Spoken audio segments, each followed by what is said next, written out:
el tema eléctrico en la República Dominicana. Anda la porra, malas noticias. No, bueno, va complicado y pasa por el tema del pago, que muchos no pagan, entre otras complicaciones. Hablemos del tema, ¿no? ¿Vale? Pues para hablar del tema, para hablar del sistema electroenergético en nuestro país, nos place muchísimo conversar en esta jornada de jueves, en el cumpleaños de Pinky Pintor, con Fabricio Gómez Mazara. Bienvenido, Fabricio. Gracias, siempre un honor compartir con ustedes, y más hoy que Pinky cumpleaños, sé que ya lo están celebrando desde anoche. ¿Y usted lo conoce de atrás? No, desde hace mucho tiempo. Hace mucho tiempo. ¿Usted lo conoció cuando él tenía, cuando tocaba batería y era rockero? Yo creo que un poco después, porque él perdió algunas libertades, o grados de libertad, digamos, cuando uno se casa. Ya. Sí, claro. Grados de libertad. Qué bien dicho, ¿eh? Así suena como... Es que es un intelectual, economista intelectual. Todo así. Fabricio, ¿por dónde entramos a este tema? Mira, yo creo que el tema eléctrico dominicano tiene que ver dentro de lo histórico, ¿verdad? Que aquí hay un problema estructural que tiene que ver con las pérdidas energéticas y financieras de las empresas distribuidoras de energía eléctrica, pero a eso se suma una crisis internacional de la energía, agravada por el conflicto entre Rusia y Ucrania, que está afectando todo el occidente. Hay que decir que nuestra matriz energética, un 40% de esta, utiliza el gas natural como combustible de generación. Lo que está pasando con el gas natural es algo insólito y era impensable antes de que se produjera la invasión rusa a Ucrania. El precio para el mercado norteamericano, que es el precio Henry Hub, que es donde se transa, el mercado donde se transa y se lleva estadísticas sobre el tema. Hoy, al día de hoy, en el mercado spot está cerca de $7,50 por millón de BTU, el tema del gas natural. Ese mismo precio hace un año era de $4.20 por millón de BTU. Eso es el precio en Estados Unidos. En Europa, a propósito del cumpleaños de Pinky, ese mismo combustible por millón de BTU está en $55, nada más y nada menos. Es decir, hay una diferencia abismal entre el precio que se está pagando en Estados Unidos y el precio que se está pagando en Europa con el gas natural. ¿Qué pasa con eso?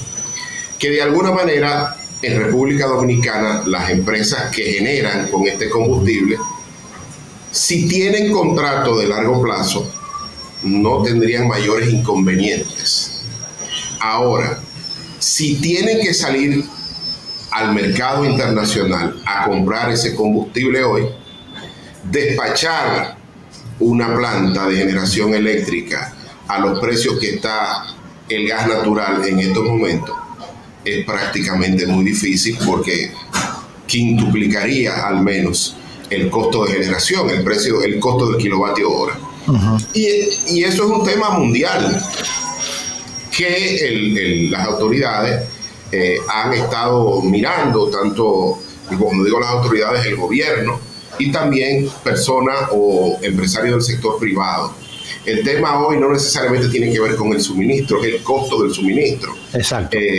Es importante que el gobierno, pues las autoridades digan, mira, dentro de este 40% de matriz energética que produce con gas natural, pues estos tienen contratos de largo plazo y no habría problemas para lo que queda del año y el año 2023. Ahora, estos no tienen el combustible y van a buscar otras alternativas, que puede ser el búnker C u otro combustible, para ver cómo, en términos promedio, mantienen el costo del kilovatio hora lo más controlado posible, porque todavía ese efecto no se ha sentido completamente en el país, y se proyecta que este año el déficit del sector eléctrico va a ser superior a los $1.600 millones. Entonces esto es un tema que tiene que ver con la seguridad energética de nuestro país, porque nosotros somos importadores netos de combustible y como cualquier otra economía necesitamos combustible para crecer, ¿verdad? Aumentar nuestras actividades productivas, crear empleo y tener estas actividades lúdicas y recreativas que utilizan energía eléctrica. Y eso hasta ahora no está como, uno no percibe que está claro o que hay un relato gubernamental completo respecto del tema, a pesar del esfuerzo que se está haciendo. Ahora, Fabricio, ¿qué solución, qué alternativa puede tener el gobierno ante esto? Bueno, lo digo porque decir, bueno, vamos a buscar energía alternativa, y se ha ido invirtiendo y se han ido abriendo más parques eólicos y más parques de paneles solares, pero tiene sus limitantes. Tampoco se monta de un día para otro, como poner una barcaza en una costa o en un río y empezar a generar.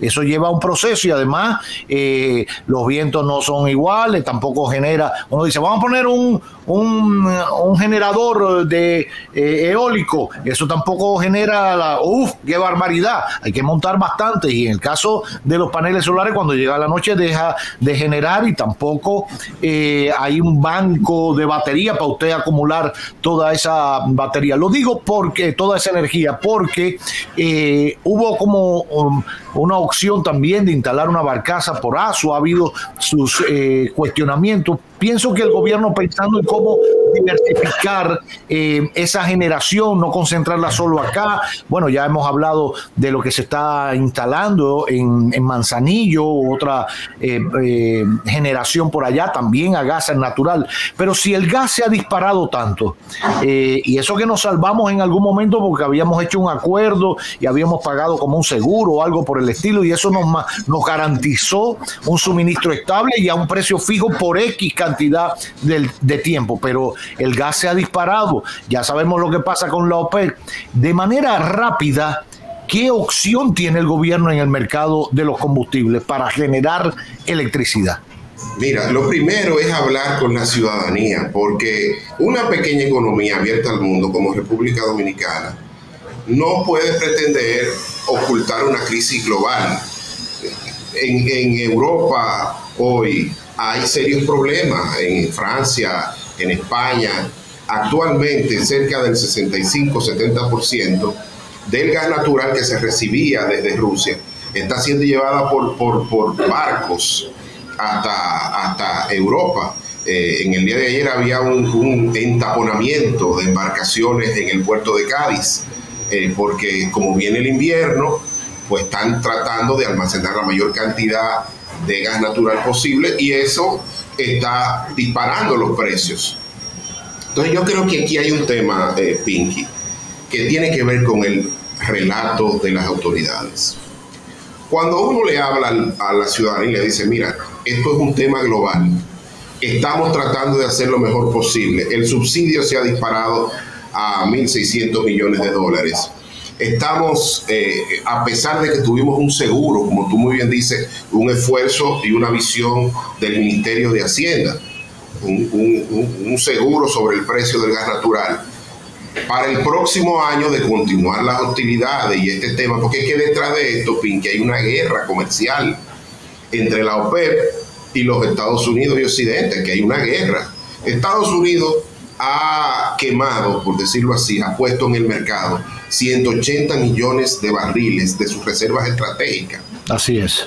Para ver cómo tumba el precio del barril de petróleo y no afecta tanto las posibilidades del Partido Demócrata en las elecciones de medio término ahora en noviembre. Y ahí se está jugando a una guerra comercial, y cuando hay una guerra comercial, los países productores ganan dinero. O sea, Estados Unidos no colocó 180 millones de barriles porque está perdiendo o porque son samaritanos con el mundo. Ajá. Lo está haciendo porque ellos tienen un esquema que esas reservas que ellos están metiendo al mercado la compraron en la época de la pandemia a 55, 60 dólares el barril, y hoy lo ponen en el mercado a 80 dólares. Imagínense cuánto se está ganando por barril. Entonces, y el gas natural que en el mercado norteamericano, como le dije, el precio de Henry Hub está a 7.50 dólares por millón de BTU, lo están vendiendo a sus socios queridos occidentales de Europa a 55 dólares por millón de BTU. O sea, lo que quiero decir es que con esto no es que los rusos o el otro lado sea los malos de la película y estos los buenos. La OPEP está reduciendo hoy la producción para mantener el precio por encima de los 90 dólares, el crudo de Brent. Y Estados Unidos está tratando de bajar por un tema también de que la inflación les afecta y viendo cómo enfrentan este tema para las elecciones de medio término. Nosotros somos un país pequeño, abierto al mundo. Y hay que decirle a los ciudadanos lo que está pasando y cuáles son las medidas que se están tomando. Porque nadie está obligado a lo imposible. Este gobierno no puede garantizar lo que no le pueden garantizar a sus ciudadanos los gobiernos europeos. Entonces, eso hay que ponerlo sobre el tapete. Cuando yo hablo de 1.600 millones de dólares, que podría ser superior esa cifra al subsidio al sector eléctrico, no estoy hablando de los 40.000 millones de pesos a los combustibles, ni los otros subsidios al maíz, al trigo y a los fertilizantes. Estoy hablando además de eso. Sí. Entonces, cuando las autoridades no construyen un relato, los ciudadanos no pueden vislumbrar o dimensionar el esfuerzo que se está haciendo para mantener las cosas funcionando. Y yo creo que ese ha sido un grave error.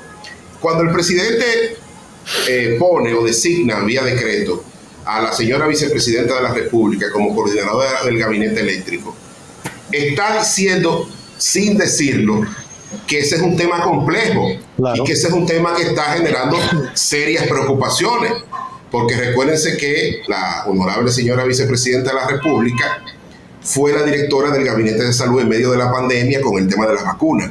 Sí. Entonces aquí hay un tema, pero tienen que tratar de tener un interlocutor único, una sola versión, un solo relato. Actualmente, y yo ayer hice un comentario que espero que ningún amigo se me ofenda porque no lo hago con ese criterio, ningún funcionario del sector energía va a ganar un concurso de simpatía en ninguna parte del mundo. Claro. Y menos ahora, en estos menos ahora. O sea, cuando el ministro de Energía alemán habla, la gente comienza a temblar.